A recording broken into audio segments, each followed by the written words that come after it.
podemos entender, obviamente, que siguiendo ese mismo concepto, estos 490 años son, en el caso de las 70 semanas, semanas de años. Entonces, la última semana, que es separada, como dijimos, hay 7 semanas, 62 semanas y luego una semana. Son semanas de años y perfectamente encajan en los 7 años de la gran tribulación. Además, esa semana número 70, que es la última, está dividida en 2 periodos de 3 años y medio cada una, de acuerdo a lo que nos informa el libro de Daniel. Y acá también en Apocalipsis, como vamos hoy a ver que ya aparecen los números correspondientes.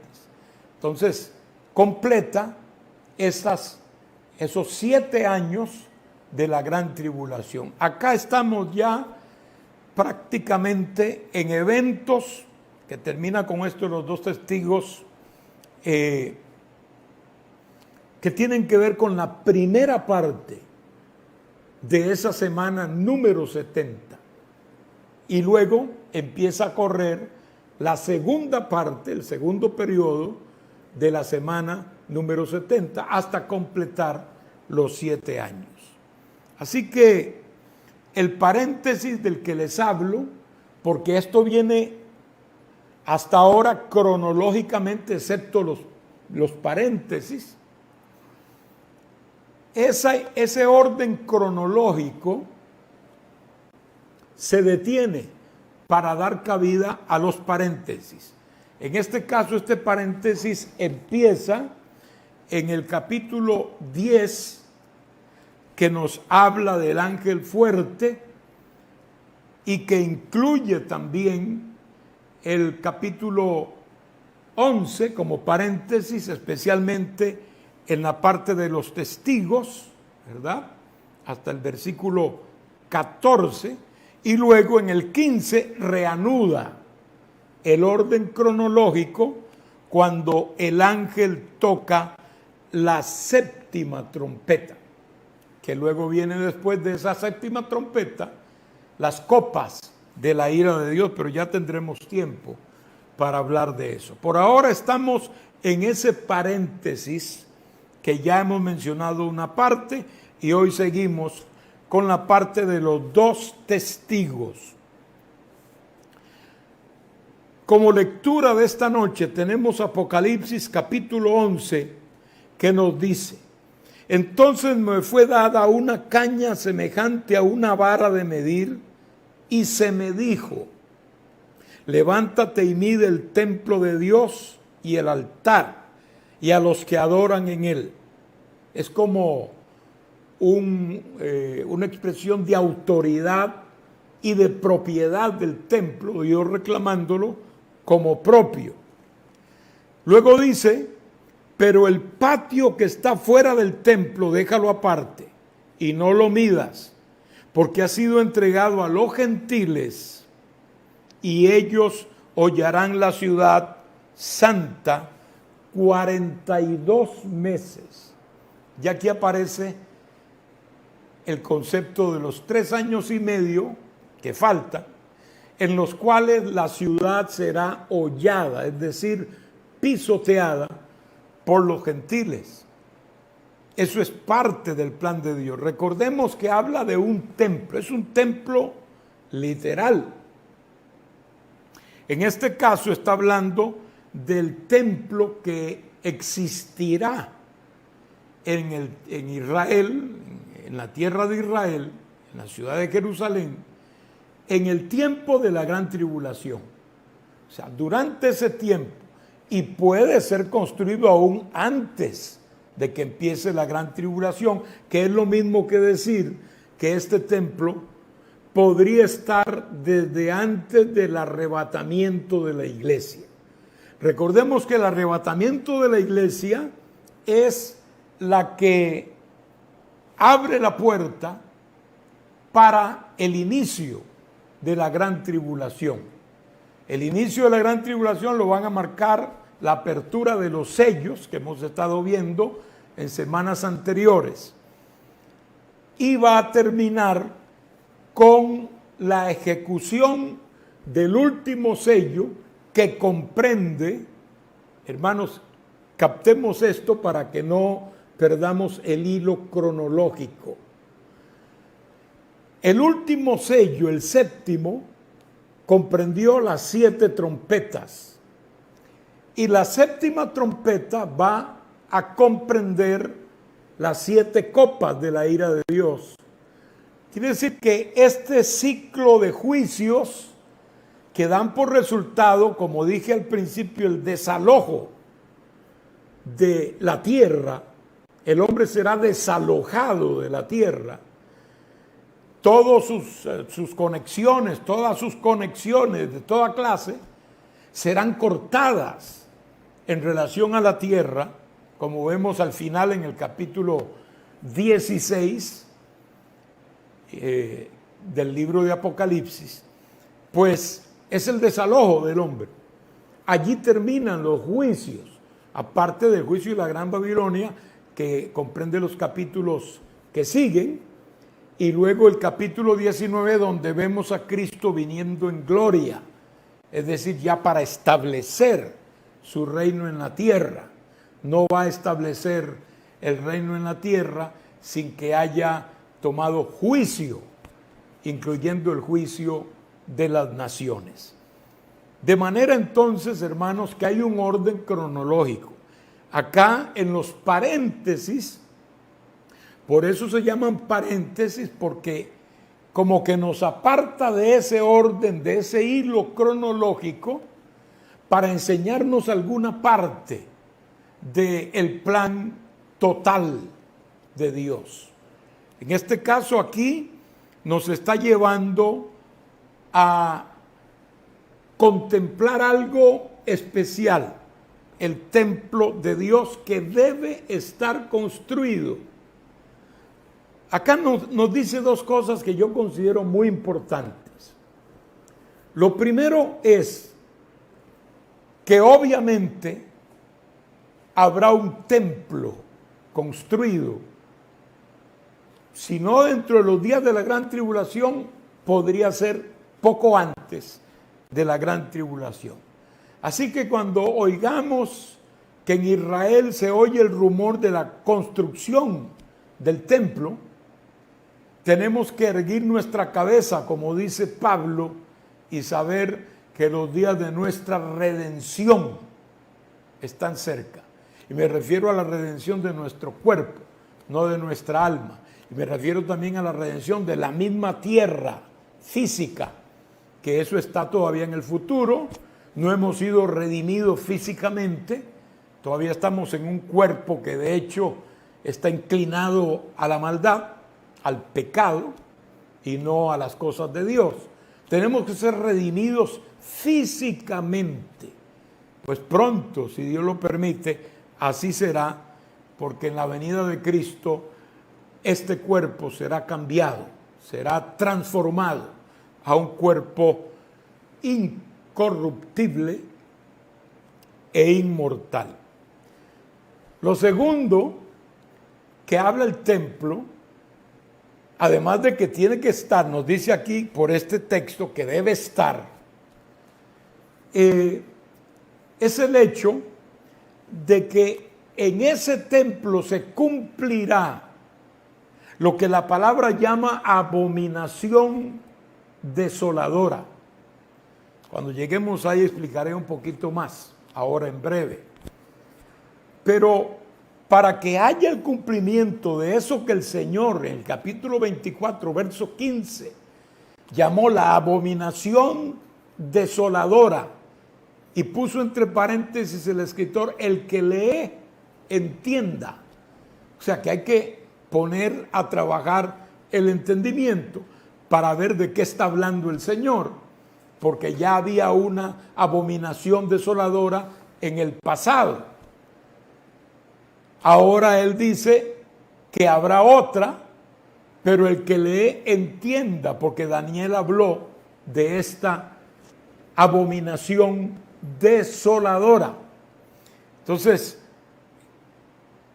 para que se cumpla, tiene que haber templo. Entonces, el templo es necesario para el cumplimiento profético.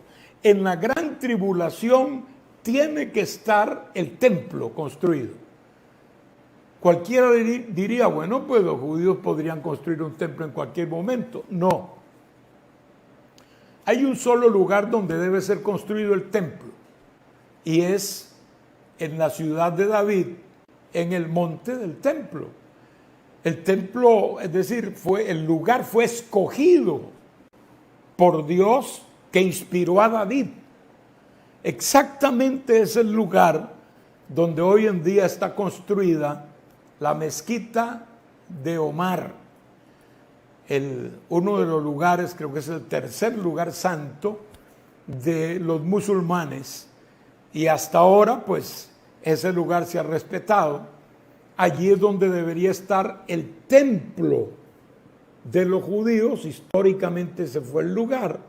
Hoy solo existe una parte de ese antiguo templo que fue destruido en el año 70 de nuestra era por los romanos cuando invadieron Jerusalén. Y hoy solo existe una parte de lo que era, digamos, lo que marcaba el perímetro. Ni siquiera es una parte del templo mismo, sino que marcaba el perímetro de la propiedad del templo, y que se llama hoy el Muro de los Lamentos, que Israel lo toma como un lugar evocador de su templo, y ahí van solo a orar continuamente, y por eso se le llama el Muro de los Lamentos. Ahí también están estudiando continuamente la palabra. Muchos eruditos judíos y rabinos siempre viven ahí estudiando la palabra. Ese es el lugar, el único que existe hoy. No puede construirse el templo en otro lugar. Los judíos no pueden hacer oficios levíticos en ningún otro sitio que no sea el templo. Por esa razón es que no puede ser cualquier lugar. Hago hincapié en esto, hermanos, porque en este templo es donde se verificará, donde se llevará a cabo la abominación desoladora de que habló el profeta Daniel. Acá en este caso dice que ese templo fue medido y se le dijo la parte del patio, que eso no lo midas, ponlo aparte, porque ha sido entregado a los gentiles y ellos hollarán la ciudad santa 42 meses. Teniendo en cuenta el mes profético, que es de 30 días, que es un calendario lunar por el que se guió el pueblo de Israel, y también la profecía bíblica. 42 meses son 3 años y medio. Ahora aparece más adelante el concepto en días.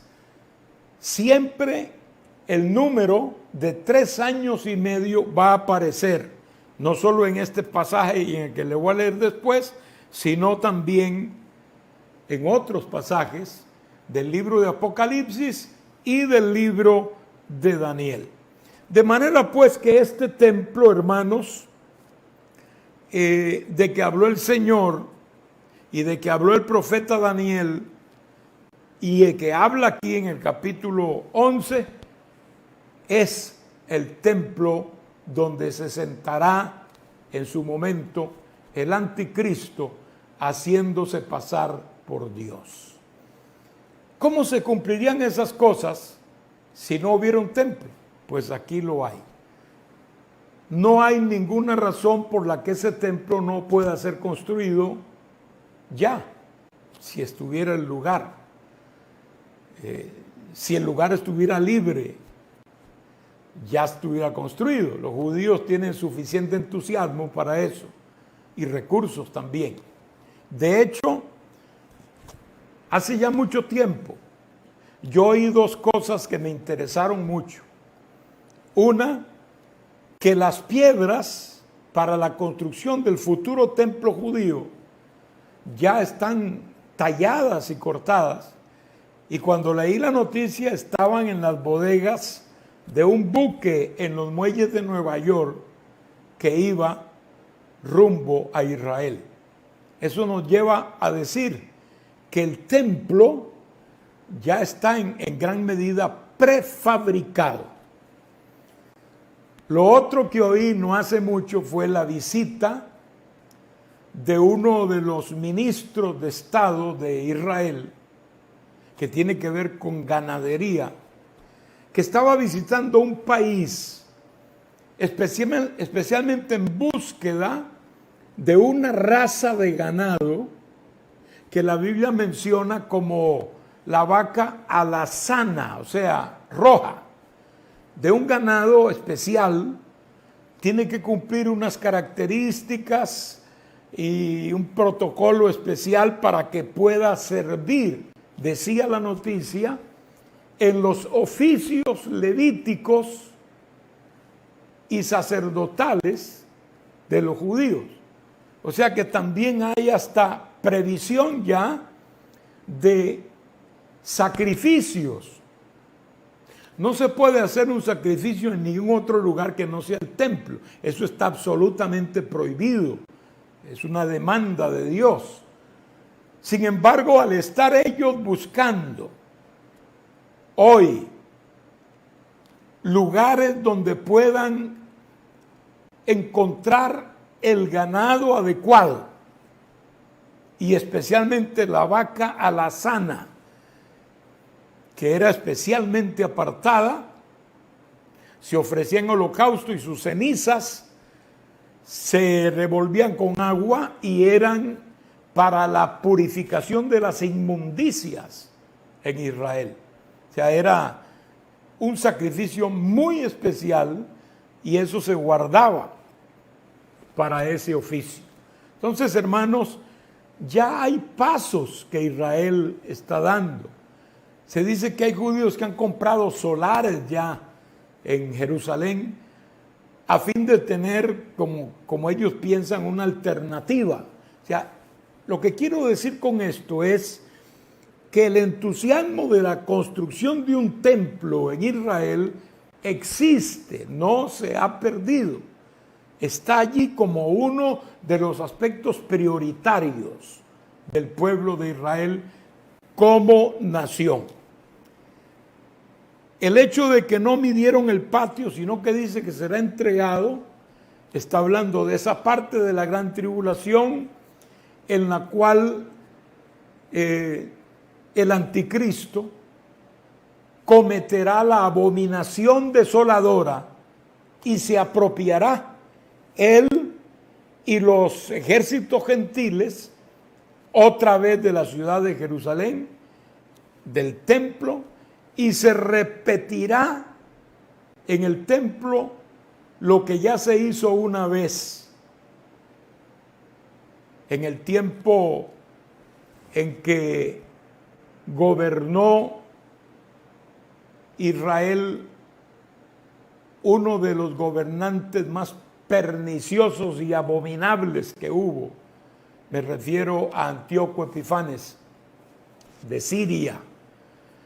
Este hombre, que era uno de los 4 generales salido del reino de uno de estos 4 generales de Alejandro el Grande, cuando Alejandro murió a los 33 años en forma totalmente imprevista, y quedó repartido su imperio en 4, tal como se profetizó en el libro de Daniel. Esa parte de Siria fue gobernado por Seleuco, y este hombre pues hizo una sucesión. Entre ellos está Antíoco Epifanes, que fue uno de sus reyes, enemigo de los judíos como ningún otro. De hecho, invadió la ciudad de Jerusalén, y para que no se hicieran cultos en el templo judío, sacrificó en el lugar santo una puerca. Eso lo hacía inmundo, porque el animal era inmundo en la ley. era uno de los animales más abominables, y todavía lo son para el pueblo judío. Un judío religioso jamás comería puerco, pero eso fue para el pueblo judío. Nosotros no estamos incluidos en esa prohibición, gracias al Señor, ¿no? Porque a mí, por ejemplo, me encanta el puerco, pero para un judío es una cosa abominable. Entonces, para eso fue que él sacrificó en el lugar santo del templo, pues hizo que cesara el sacrificio, hizo que cesara el culto, y esa es la abominación desoladora, la primera que es tipo de esta otra que cometerá el anticristo, porque Antíoco Epifanes es tal vez el tipo más acercado como tipo, dentro de la tipología, el hombre más acercado al anticristo. El anticristo hará algo parecido, tal vez no una puerca, ni un puerco, pero él, dice la Biblia, que pondrá una imagen de él allí en el templo y demandará adoración. Eso es lo que hará que los judíos rompan el pacto. Eso está escrito en el libro de Daniel, capítulo 9. Rompan el pacto y se den cuenta que el anticristo no es su Mesías y se aparten del anticristo en una forma absoluta y total. Entonces, los ejércitos del anticristo gobernarán Israel y Jerusalén por 42 meses, que son los 3 años y medio de la gran tribulación, especialmente la gran tribulación para Israel. Es un tema un poquito intrincado, pero si usted me ha seguido con cuidado no debe quedar enredadito por ahí. Lo otro que nos dice el verso 3, siguiendo la lectura: y daré a mis 2 testigos que profeticen por 1260 días, vestidos de cilicio. Aquí está hablando otra vez de la misma cantidad de tiempo, pero en días. Estos 1260 días son 42 meses de 30 días y por lo tanto son 3 años y medio de los años de meses proféticos, conforme está en la Escritura. Y dice aquí que dará a sus 2 testigos. Estos 2 testigos son puestos por Dios, dados por Dios, porque dice: y daré mis 2 testigos, los cuales profeticen por 1260 días, vestidos de cilicio. Estos testigos son los 2 olivos y los 2 candeleros que están en pie delante del Dios de la tierra. Si alguno quiere dañarlos, sale fuego de la boca de ellos y devora a sus enemigos. Y si alguno quiere hacerles daño, debe morir él de la misma manera. Estos tienen poder para cerrar el cielo, a fin de que no llueva en los días de su profecía, y tienen poder sobre las aguas para convertirlas en sangre y para herir la tierra con toda plaga cuantas veces quieran. Noten que estos 2 testigos ejercen un poder descomunal en los días de la gran tribulación. Corresponde a la primera mitad de la gran tribulación, no a la segunda. Y el trabajo que desempeñarán será parecido al que ocurrió en Egipto, cuando el Señor los hirió con plagas. Habían todas las plagas que le cayeron a Egipto, entre ellas convertir el agua en sangre. Acá dice que tienen ese poder, pero también para herir con las otras plagas. También tienen poder para hacer bajar fuego del cielo, como una señal de Dios, como una credencial divina, y también para ejecutar juicio en aquellos que busquen dañarlos a ellos. Todo aquello que quieran venir a hacer contra la vida de ellos, le sucederá a sus enemigos, no a ellos. O sea, es un poder tremendo y una protección de Dios sobrenatural la que tendrán estos testigos. Algunos piensan, ¿quiénes serán estos dos testigos? Unos creen que son los dos testamentos, otros dicen que son como ideas, ¿verdad? Como alguna institución o algo así, pero sin forzar el texto, sin arrastrar los textos de la palabra, nosotros podemos ver que estos no pueden ser ni instituciones, ni los dos testamentos, ni nada por el estilo. Tiene que ser dos personas, porque estas dos personas predican, son testigos de algo que han visto. Ellos han visto algo y por eso pueden ser testigos. Si no han visto nada, no pueden ser testigos de Cristo. Luego, dice aquí que tienen poder para cerrar los cielos, tienen poder sobre las aguas, y luego dice que pueden herir la tierra cuantas veces quieran con esas plagas. Al final, ellos son derrotados y muertos por el anticristo. O sea, estamos hablando de gente, no estamos hablando, es decir, no es aplicable esto, por ejemplo, a los dos testamentos de la Biblia. Se le dice que son 3 años y medio, 1260 días que profetizarán. La Biblia tiene miles de años, o sea, no es congruente. Habría que retorcer textos bíblicos para poder llevar al convencimiento a alguien, pero no, eso es una cosa que ni aún así se vería claro. Estas son dos personas, dos hombres que profetizarán en el tiempo de la gran tribulación, y el efecto de ese testimonio de ellos lo vemos en la conversión de miles y miles de personas que recibirán al Señor. El trabajo de estos testigos es un trabajo de exponer la falsedad del anticristo. El trabajo de ellos va a consistir en eso, en denunciar que el anticristo no es el Mesías, que es un falso Mesías, que está engañando al mundo. Esto le va a desencadenar una persecución tremenda, pero no podrán hacerles daño hasta que Dios lo disponga, cuando terminen su ministerio. ¿Quiénes son? Una vez más, como lo dije cuando estudiamos el capítulo 10, no podemos ser dogmáticos y pensar que una idea nuestra es definitiva respecto a quiénes son. Podemos aportar lo que pensamos y nos da chance un poquito el texto que nos deja sin esa información.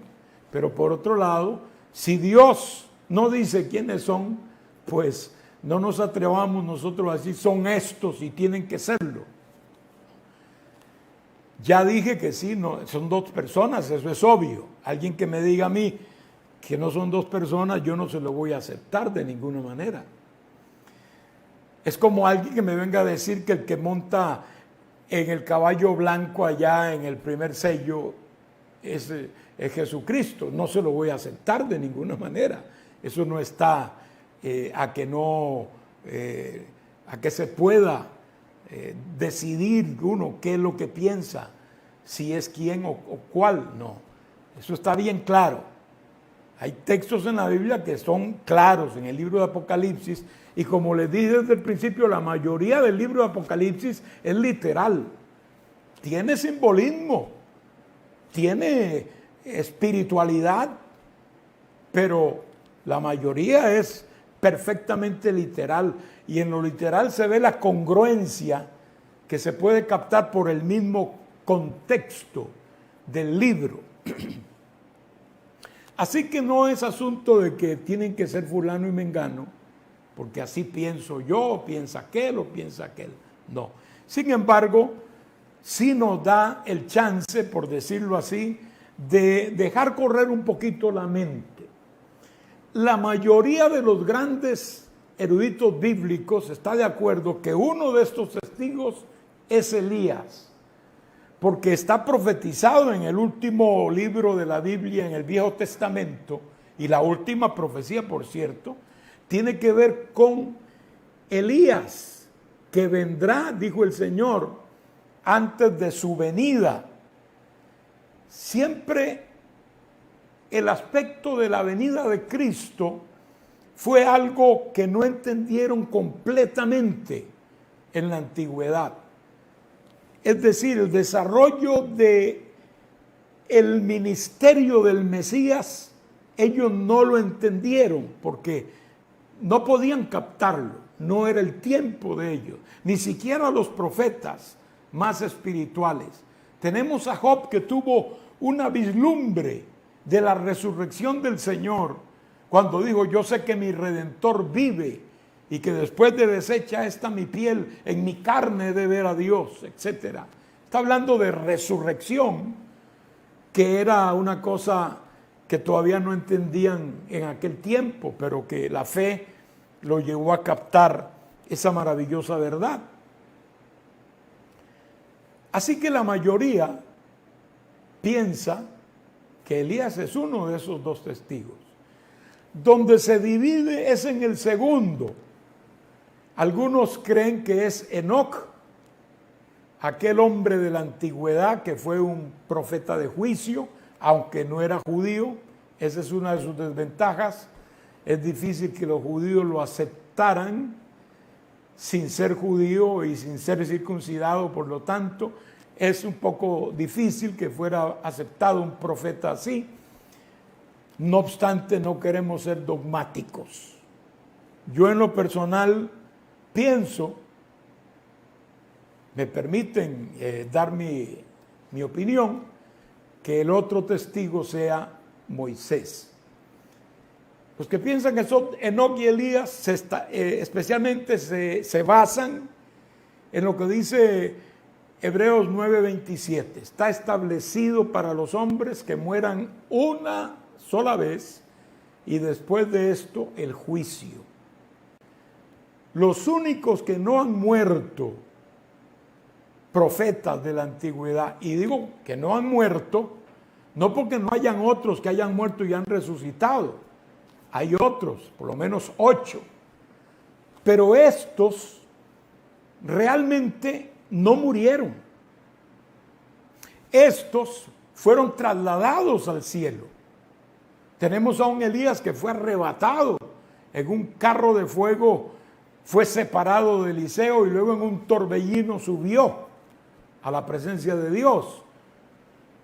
Tenemos a un Enoc que anduvo con Dios por cientos de años y dice que Dios lo traspuso, lo pasó de la tierra al cielo. Eso es ser traspuesto. Él no se supo más de Enoc. Lo único que Dios da testimonio de él, Dios lo llevó al cielo, él no vio muerte. Entonces, como basados en Hebreos capítulo 9, verso 27, está establecido para los hombres que mueran una vez, entonces piensan los que así creen que Enoc y Elías tienen que volver para entonces servir como testigos y morir, porque los dos testigos morirán, como vemos aquí en la palabra, y que por eso son ellos que tienen que cumplir eso de pasar por la muerte. Pero ¿realmente todos los hombres morirán? Esa es la pregunta. La respuesta la tiene Pablo en el capítulo 15 de 1 Corintios, donde dice él, inspirado por el Espíritu Santo: no todos moriremos, sino que algunos seremos transformados. Pablo dice, no todos moriremos. Esa es la verdad. Porque si el Señor viene hoy, todos los cristianos vivos que estén sobre la tierra, no veremos la muerte. Seremos transformados, no veremos la muerte. Entonces, ¿cómo aplicar ese texto a esos creyentes que estemos vivos? Porque yo espero estarlo. Cuando Cristo venga por su iglesia, ellos no morirán. Además, hay muchos que han muerto más de una vez. Todos los que resucitó el Señor, y aún en el Antiguo Testamento que resucitaron, volvieron a morir. O sea, murieron una vez, fueron resucitados y murieron una segunda vez, porque no fueron resucitados con cuerpos incorruptibles o inmortales. Fueron resucitados otra vez a la vida humana, con cuerpos normales. Entonces tuvieron que morir después, obviamente, ¿no? Ahí tenemos gente que ha muerto 2 veces. Los que estemos en el arrebatamiento, en este caso, no moriremos ni una vez. O sea, no es una contradicción a Hebreos 9:27, porque si usted va a ese libro y empieza a leer en forma completa todo el pasaje, se va a dar cuenta, amado mío y hermana, que no está hablando de gente creyente, está hablándole a los inconversos. O sea, no hay inconverso, ni uno solo, que no tenga que morir. Ni uno solo. Inconversos todos tendrán que morir. Y después de eso, el juicio del trono blanco. Nosotros no seremos llamados al juicio del trono blanco porque la iglesia de Cristo ya fue juzgada en la cruz del Calvario. Cuando aceptamos a Cristo, nos es imputada la justicia de Cristo.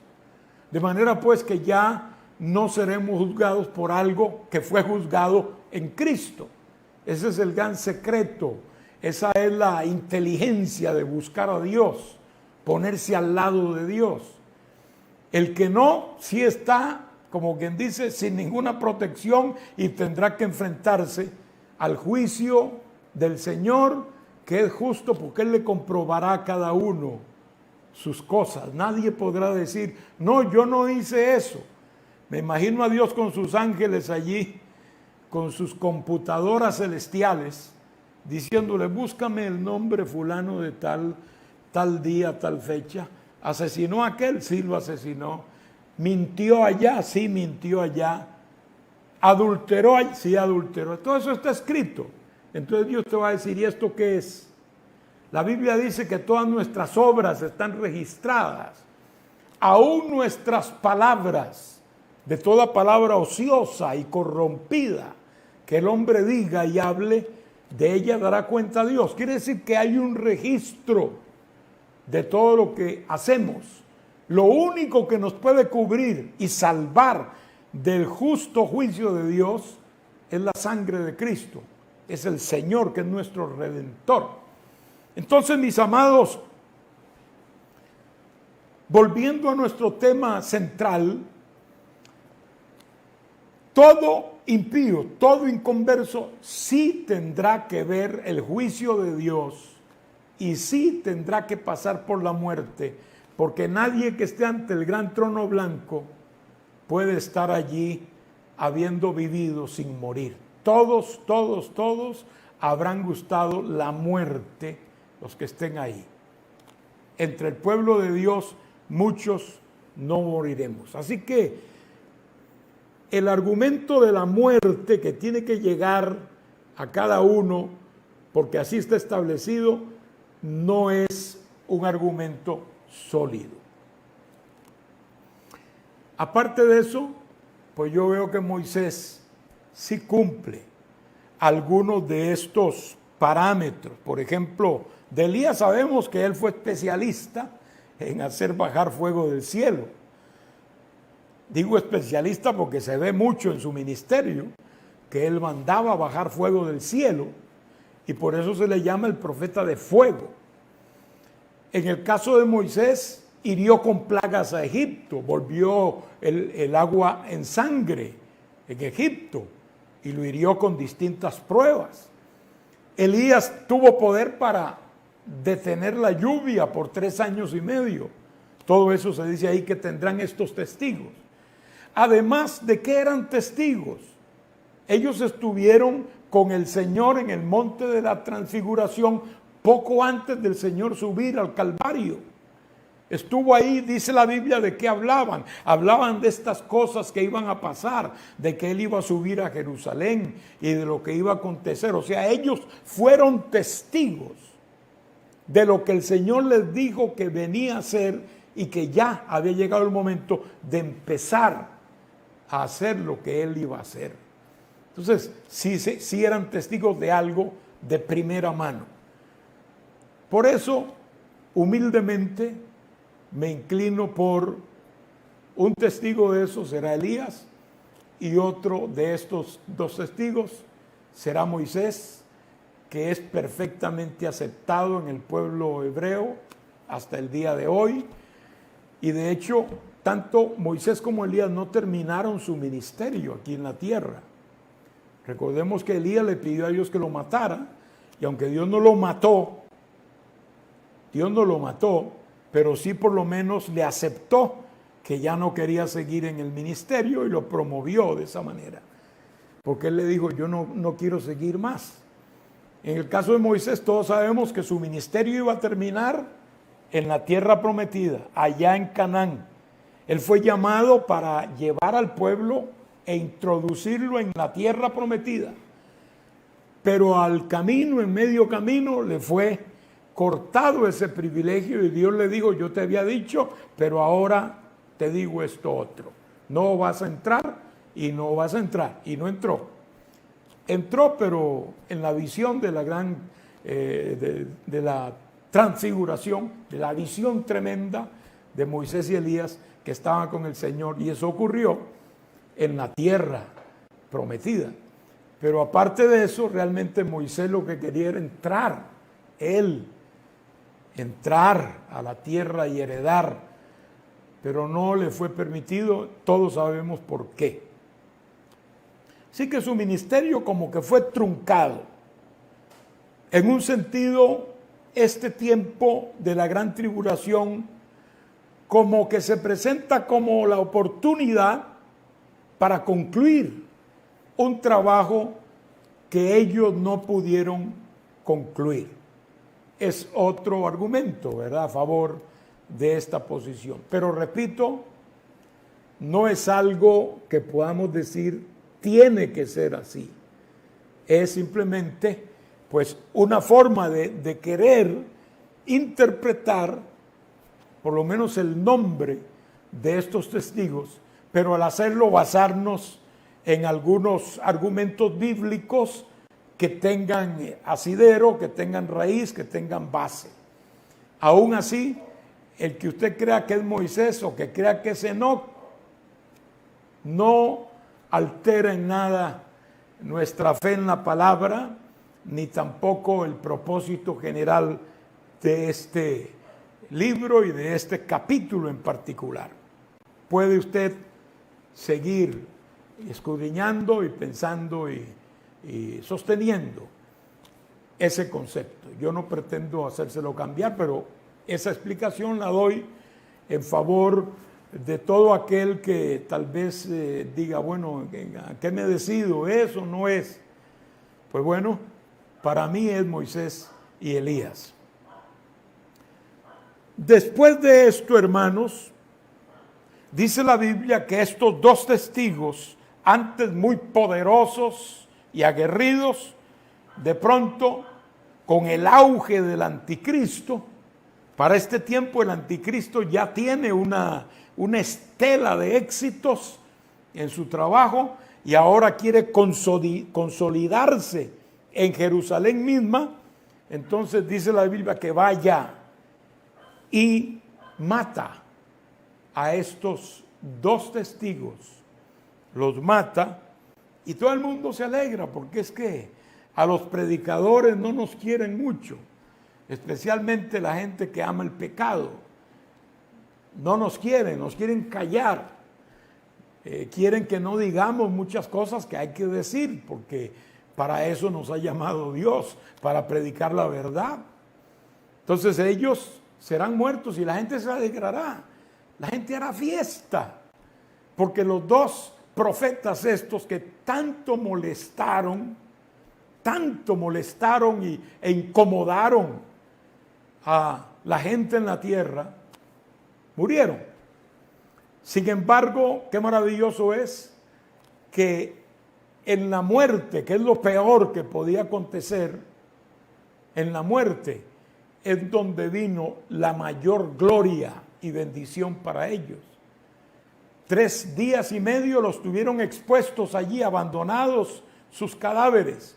Los vio todo el mundo. Eso nos habla de la televisión, del satélite, del avance de la tecnología, etcétera, porque no hay otra forma de pensarlo que todo el mundo pueda ver a estos dos hombres que están tirados en una plaza allá en Jerusalén. 3 días y medio. Podríamos decir que ante las cámaras de cientos de medios de comunicación y ante la vista de muchos que estaban alegres, quién sabe cuántos periodistas ahí a favor del anticristo dirán, sí, aquí están, se las daban de muy poderosos y mírenlos ahí. 3 días y medio, dice la Biblia que Dios los mandó a llamar. Allí es donde Dios los llama y dice la palabra que entró espíritu en ellos y vivieron, resucitaron en presencia de todos. Eso fue un milagro inconcebible, totalmente inesperado para esta gente. Verso 11, pero después de 3 días y medio entró en ellos el espíritu de vida enviado por Dios y se levantaron sobre sus pies y cayó gran temor sobre los que los vieron y oyeron una gran voz del cielo que les decía, subid acá. Y subieron al cielo en una nube y sus enemigos los vieron.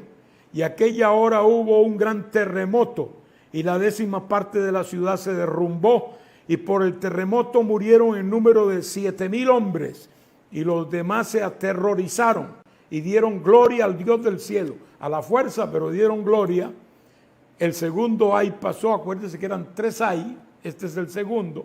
He aquí el tercer ay viene pronto. Ahí tenemos entonces, hermanos, lo que acontece con estos dos testigos. Desde el versículo 15 nos dice, el 7º ángel tocó la trompeta. Ya estamos en la última trompeta, en la última de las 7, la 7ª. Y hubo grandes voces en el cielo que decían, los reinos del mundo han venido a ser de nuestro Señor y de su Cristo, y Él reinará por los siglos de los siglos. Y los 24 ancianos, otra vez aparece aquí el pueblo del Señor, la iglesia, que estaban sentados delante de Dios en sus tronos, se postraron sobre sus rostros y adoraron a Dios diciendo, te damos gracias, Señor Dios Todopoderoso, el que es y que eras y que ha de venir, porque has tomado tu gran poder y has reinado. Y se airaron las naciones, y tu ira ha venido, y el tiempo de juzgar a los muertos y de dar el galardón a tus siervos los profetas, a los santos y a los que temen tu nombre, a los pequeños y a los grandes, y de destruir a los que destruyen la tierra. Y el templo de Dios fue abierto en el cielo, y el arca de su pacto se veía en el templo, y hubo relámpagos, voces, truenos, un terremoto y grande granizo. Muchos acá, en el tiempo de los testigos, murieron, ¿verdad? Y acá otro grupo también del terremoto, 7,000 nada más, y más los que murieron posterior.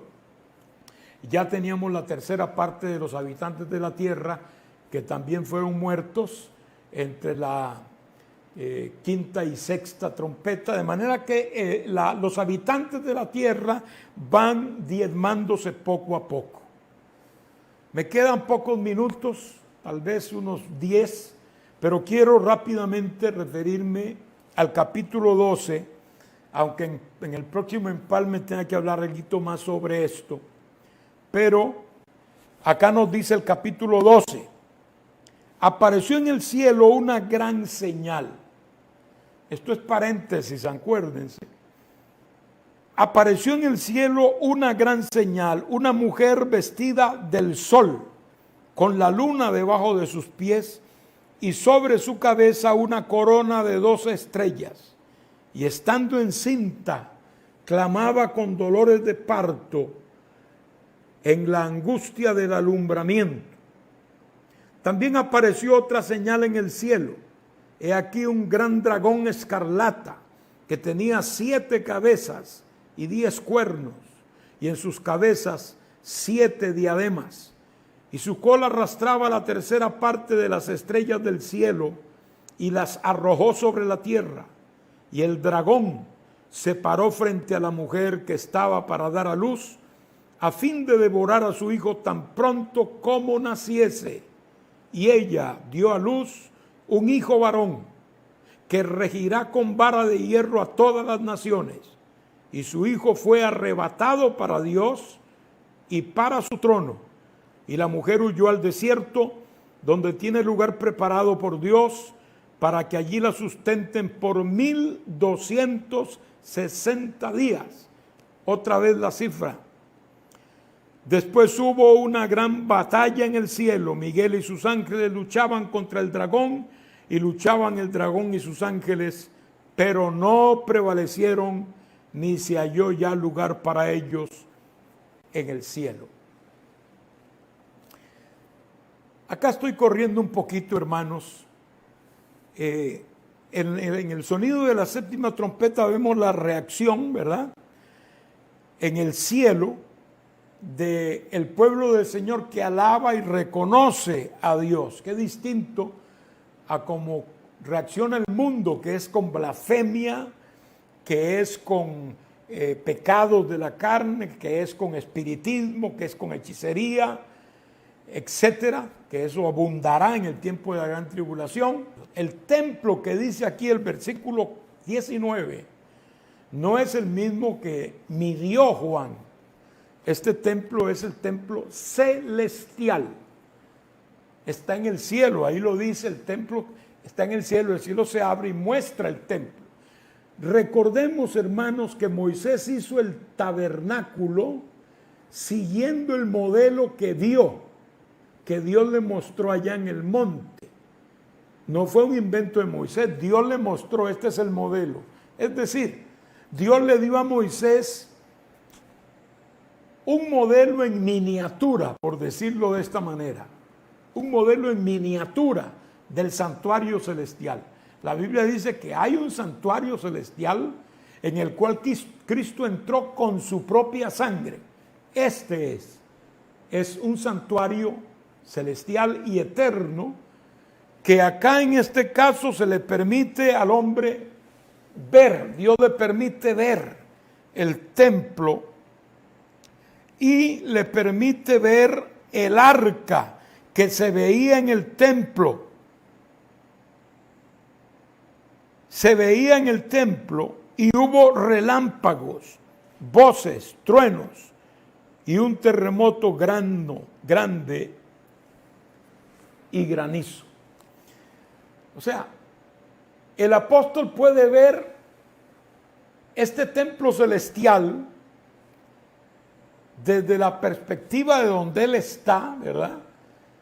Y puede ver el arca. Muy importante ese detalle, porque el velo se había quitado. No estaba el velo que impedía que la gente viera el arca. Esto indica que en el cielo se certificó esto, no solo en el templo en Jerusalén, que se rasgó el velo de arriba abajo y se abrió, sino que también en el templo celestial ocurrió lo mismo. Dios quitó el velo. El velo era mientras el hombre no fuera redimido. Una vez redimido, hay libre acceso para observar, para ver y para entrar al lugar santísimo.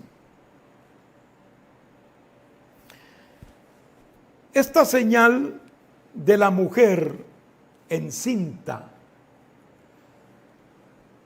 la iglesia tradicional dice que es María. No puede ser María, porque María ha resucitado ya años antes con la iglesia y está en la presencia del Señor. Ella resucitará también cuando resuciten todos los creyentes en Cristo. No hay ninguna razón para pensar distinto cuando en la Biblia dice que todos los muertos en Cristo resucitarán primero. Y eso ha ocurrido años antes, por lo menos 3 y medio, de este acontecimiento, que es una señal que ve Juan en el cielo. Entonces, además de eso, los otros aspectos no serían congruentes, ¿no? Porque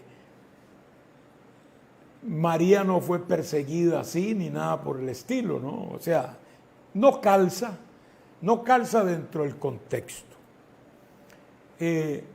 Tampoco es la iglesia, porque algunos creen que la iglesia se va en la segunda mitad de la gran tribulación. Equivocado, la iglesia se va antes. En el capítulo 4, cuando Dios le dijo a Juan, sube acá, allí representa el arrebatamiento de la iglesia. Ya no se le ve más en todo el libro de Apocalipsis hasta las bodas del Cordero. Entonces no se confunda. Esta mujer que se ve como una señal en el cielo es Israel, el pueblo de Israel. Y dice aquí que tenía vestida del sol y con la luna debajo de sus pies. Esa es una razón por la cual se identifica a Israel. Acuérdense que el pueblo de Israel fue revelado a José en sueños, y él le contó el sueño a su padre y le dijo, bueno, es que yo vi que el sol, la luna y las estrellas venían y se inclinaban ante mí. Jacob entendió este sueño de José y le dijo, pues tú estás diciendo que mi madre, que tu madre y yo y tus hermanos vamos a venir y nos vamos a postrar delante de ti. O sea que él entendió que estaba hablando de las 12 tribus de Israel, o los 12 hermanos patriarcas de las tribus de Israel, y aún su padre.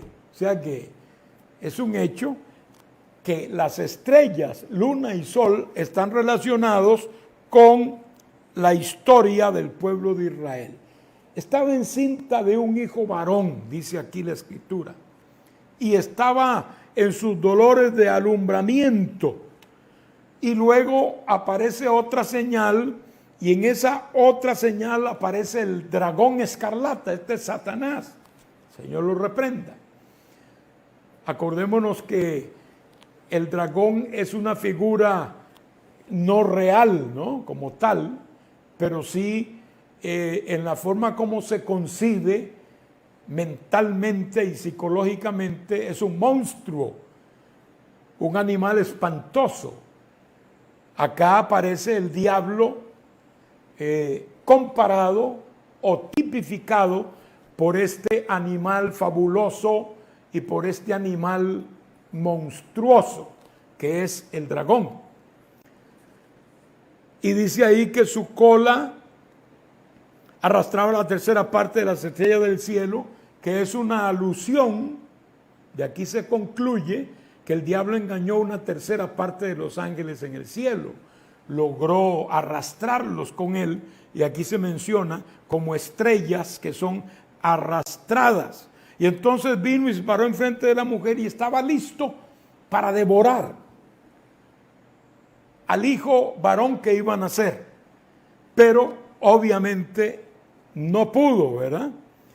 Dice que ella dio a luz el hijo varón, que que regirá con vara de hierro a todas las naciones, y su Hijo fue arrebatado para Dios y para su trono. ¿De quién está hablando? Obviamente, hermanos, está hablando de Cristo. Es el único de quien se dice que regirá con vara de hierro a las naciones. Y esto de que fue arrebatado, pues nos habla de que fue recogido al cielo otra vez después que terminó su obra. Acuérdense de que era un bebé, el diablo quiso destruir a Cristo.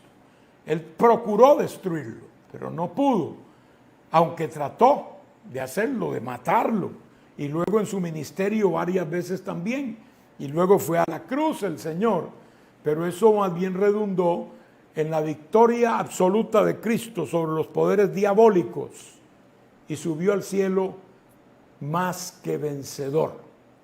Entonces, el diablo se opuso al nacimiento de Cristo. El diablo se opuso al ministerio de Cristo. Todo lo que era el Señor, el diablo se opuso a él, pero no pudo derrotarlo. Y luego dice que fue arrebatado para Dios y para su trono. Y la mujer huye al desierto, donde tiene lugar preparado Dios para que allí la sustenten por 1260 días. Noten acá cómo nos lleva. Aquí puede haber una diferencia en tiempo de 2000 años, porque mientras que dice que fue arrebatado para Dios ese hijo, que representa la primera venida del Señor, cuando Él vino aquí a morir y a cumplir su propósito para aplastarle la cabeza al diablo y que se cumpliera aquella profecía de la enemistad entre el diablo y la mujer, entre la simiente de la mujer y la simiente de Satanás, y el Señor dijo: la simiente de la mujer te herirá en la cabeza. El diablo ha perseguido todo el tiempo al pueblo de Israel para que no viniera Cristo. Eso lo hizo, por ejemplo, en el caso de el diluvio, corromper la humanidad para que no hubiera nadie por el cual pudiera nacer el Cristo. No lo logró. Lo trató de hacer en Egipto, matando a los niños recién nacidos para que no hubiera oportunidad de que la simiente continuara. Después de ahí tenemos a un Amán en el imperio persa que quiso destruir a los judíos, deshacerlos, extirparlos por completo. No pudo, porque Dios intervino. Tenemos después a los mismos Herodes, después los romanos. Para hablarles de alguien reciente relativamente, Hitler. Todos quisieron extirpar. ¿Quién era el que estaba trabajando detrás de ellos? Satanás. El diablo estaba inspirándolos para impedir que naciera el Hijo de Dios, pero no pudo de ninguna manera. No pudo. Y la palabra dice, ya nos traslada a la época de los 1260 días. Esos 1260 días son los 3 años y medio segundos de la gran tribulación, donde se llevará a cabo la más grande persecución de Israel. Y con esta parte termino, porque no puedo terminar el capítulo 12, pero termino con esta parte diciéndoles que históricamente esta profecía, esta palabra, mejor dicho, se cumple en el tiempo en que Israel y Jerusalén es invadida por los romanos, años 70 de nuestra era. Los ejércitos de Roma, al mando de Tito, que era hijo del emperador y general del ejército de Roma, invadió la tierra de Israel, y dentro de lo que él hizo fue destruir el templo también. De hecho, arrasó con la tierra de Israel, ¿verdad? Y la Biblia dice que bueno, que los judíos fueron masacrados. Murió más de 1.100.000 judíos ahí. Después de ahí, 1.000 judíos huyeron al desierto y llegaron cerca del Mar Muerto a una especie de ciudad natural que estaba en la misma roca, en la montaña. He tenido el privilegio de verla de lejitos, cerca del Mar Muerto. Le llaman Mesada o Masada. Hay hasta películas de eso. O Petra también, que es una ciudad de piedra, por eso se llama Petra, pero también se le llama Masada. Entonces allí se refugiaron, porque es una fortaleza inexpugnable. Los 1000 judíos se metieron ahí. ¿Sabe cuántos años le tocó al general Tito para poder agarrarlos allá? Según él, pues los iba a agarrar. 2 años, tratando, por lo difícil que era llegar hasta esa ciudad y entrar. Eran desfiladeros donde era uno por uno el que entraba, no era un ejército el que podía entrar. Así que era una cuestión con unas defensas naturales tremendas, que está todavía ahí. Se cree que puede ser un refugio todavía para este tiempo de la gran tribulación, para los que van huyendo.